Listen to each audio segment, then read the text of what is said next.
Hi there, my name is Jenna Corelli. I am a fitness nutrition specialist, a CrossFit coach, run coach, and a business mentor. And today I want to walk you through how to set up an account with MyFitnessPal if you don't currently have one. So I'm going to do a screen share.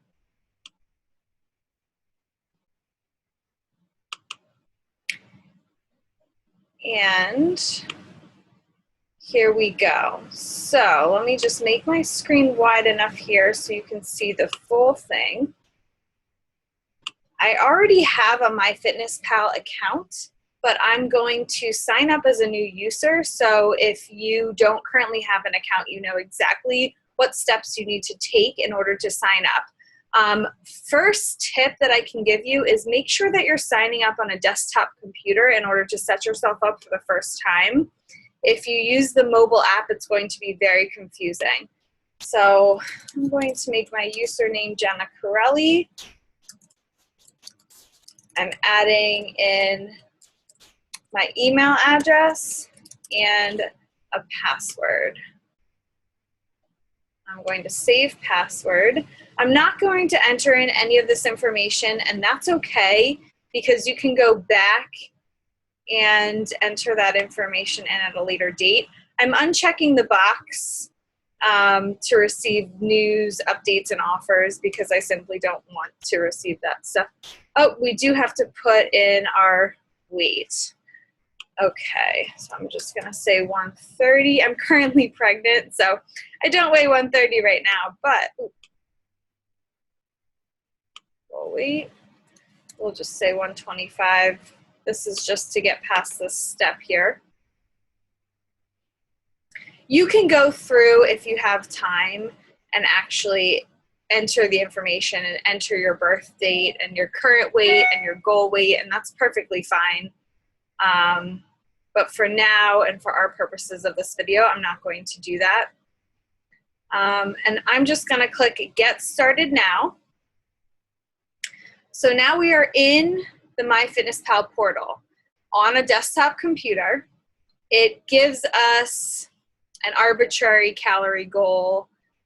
We're going to completely ignore that for now. But what you can do is go to Settings, Diary Settings, and you can pick your nutrients tracked right here. I like to pick carbohydrates, fat, protein, and fiber. And I always make my clients track their fiber intake. So for that reason, I'm going to suggest that you choose those 4 options. And then for the last drop down, you can choose anything that you'd like. So either sugar or sodium are probably good options to pick from. I'm gonna go with sugar. If you typically eat 3 meals a day, 2 meals a day, 6 meals a day, you can actually name your meals if you want. I typically have a lot of snacks. So for me, it might make sense to write meal 1, meal 2, meal 3, 4, 5, and then maybe just a column for snacks if I snack throughout the day. Now, under diary sharing, if you're a client of mine, you're going to have to share your diary with friends only, and then friend me. And I just created a new username, so you can actually friend me under Jenna Corelli, or I have a username under JM Corelli as well.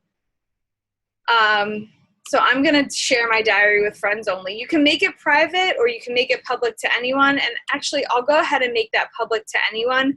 I don't personally use MyFitnessPal to track my macros every day because I have a spreadsheet, a Google spreadsheet that I created, which I'm happy to share with you if you want to take a look at that.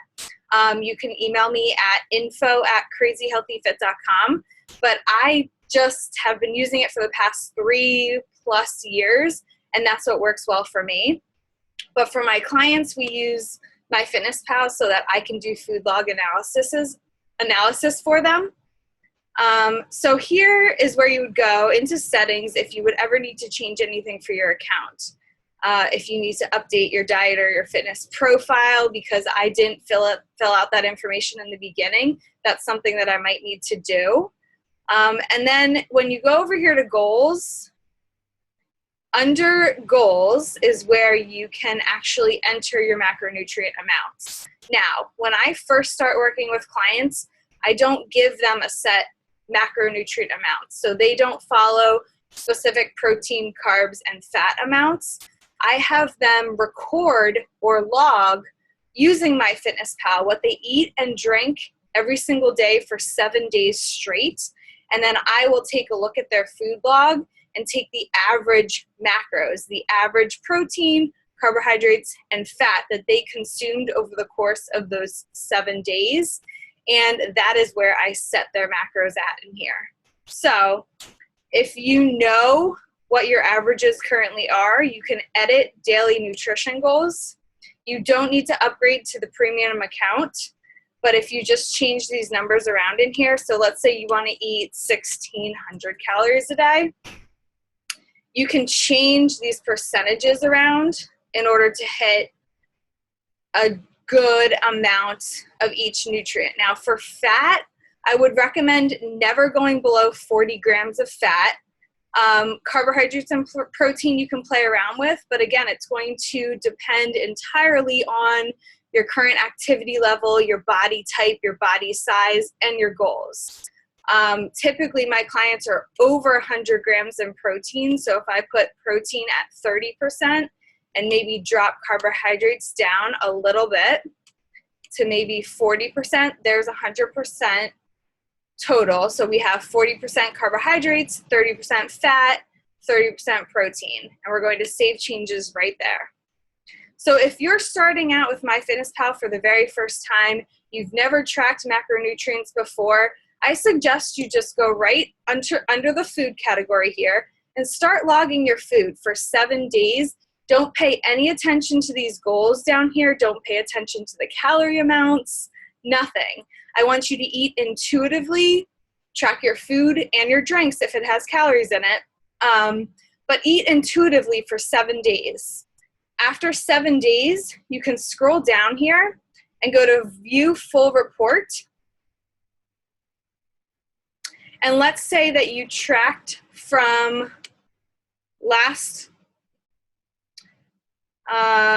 say you tracked from June 19th to June 26th.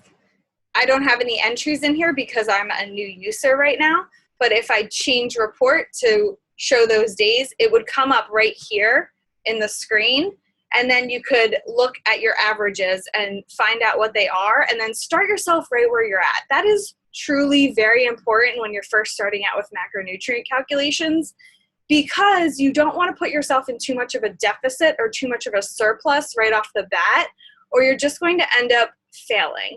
And we want to succeed, and we want to succeed long term. So it's important to track intuitively before you just set an arbitrary number of macronutrients. Now you can go to an online website like iifym.com and it will spit out some macronutrients for you, and that's fine. You can follow them if you want, but just see what pattern is happening with your body. See how your body's reacting to the nutrients that it gives you, because it is an arbitrary number and you need to understand that. And you need to also understand that as your activity level changes on a monthly or yearly basis, you need to adjust your macronutrients in order to accommodate for that activity level change. So I hope that was helpful in helping you set up initially. Once you're all set up on a desktop computer, you can then download the MyFitnessPal app on your phone, and everything will sync pretty smoothly.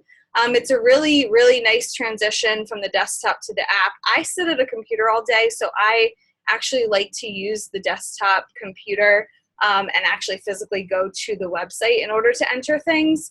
But again, I use MyFitnessPal primarily just to do food log analysis of my clients' logs, And I personally actually use my own macronutrient tracker. So again, if you're interested in chatting about any of the topics that I went over today, shoot me an email, info@crazyhealthyfit.com, and I'd be happy to chat with you. So I'm going to stop the screen share here, and thank you guys for watching this basic introduction to MyFitnessPal and how to set yourself up on your own account.